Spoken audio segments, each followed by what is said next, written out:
No, okay. It's on my Hey there. business card. I do any kind of waxing, facial, you know.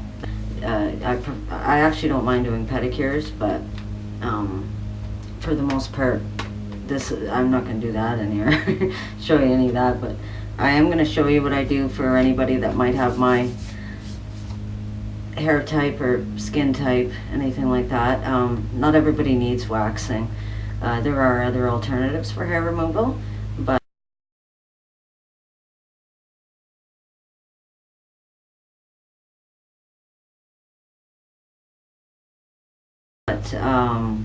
usually when I do it, it's usually when I start to put on makeup, like any kind of foundation, and I start to really see that area, you know, so I'll go about doing it then. A lot of people, if they have any concerns, any differently, and the answer is no. It grows back the exact same. If anything, over a given period of time, it actually stops growing back in. It takes longer. There's nothing, it's not like it's groundbreaking or anything like that, but the biggest part of it would be the treatment, right? Like your upper brow area is a lot more tougher. You want to ensure that you remove all traces of wax, and then when you're done with that, remove all traces of the oil. Upper lip, if you don't remove, you know, be it the wax or especially the oil, because this comes after, you know, you can get little pimples. I find some people actually like to leave this stuff on after, but I find that it promotes little pimples. But before you even attempt to do this, be it on yourself or for anyone, know exactly where this stuff is, because nothing short of a palm sander or a blowtorch will take this wax off. It's just so much easier if you just make sure you have this in hand before you even go about even trying this. You can warm it up in your hands. Some of them don't really require that you do that.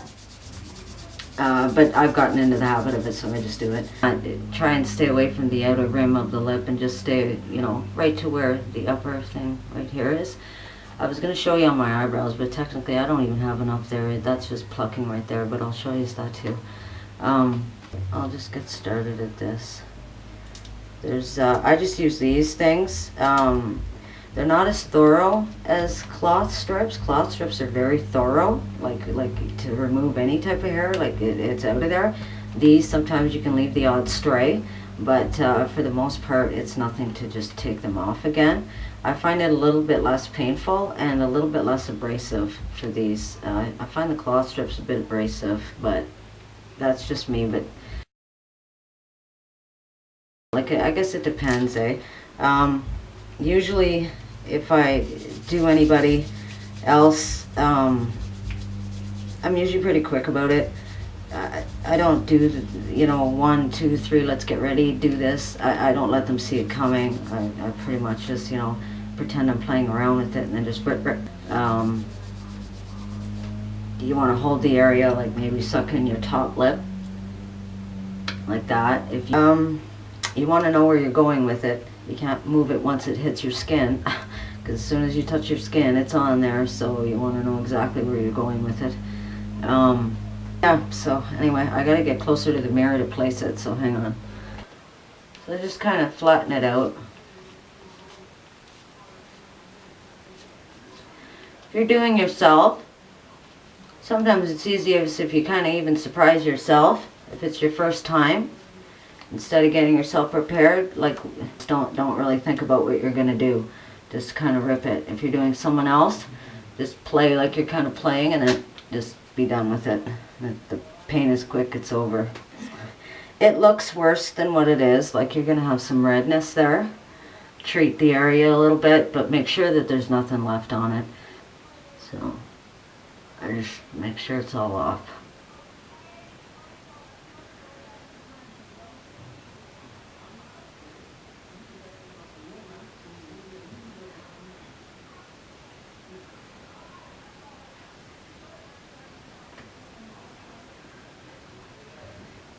Then, after like having done it several times, I just, you know, that area kind of toughens up a little bit. It's usually painful your first time around, but I don't know. It's kind of a quick pain. It's a bit of a, maybe it burns a little bit, but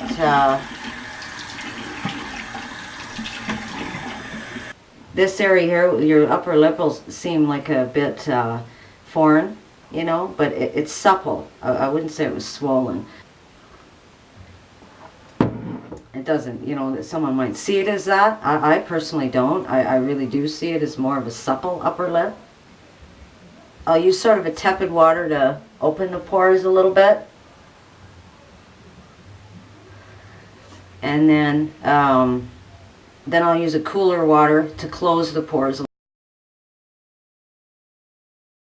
This is cold water.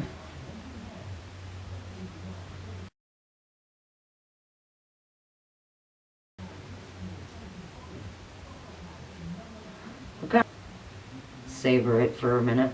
The whole upper lip area dry, and then you kind of feel around. Try not to touch with your bare fingers. Try to touch more with your knuckle, you know, because at that point that area is incredibly sensitive, so you don't want to give them any, you know, pimples or for whatever reason. So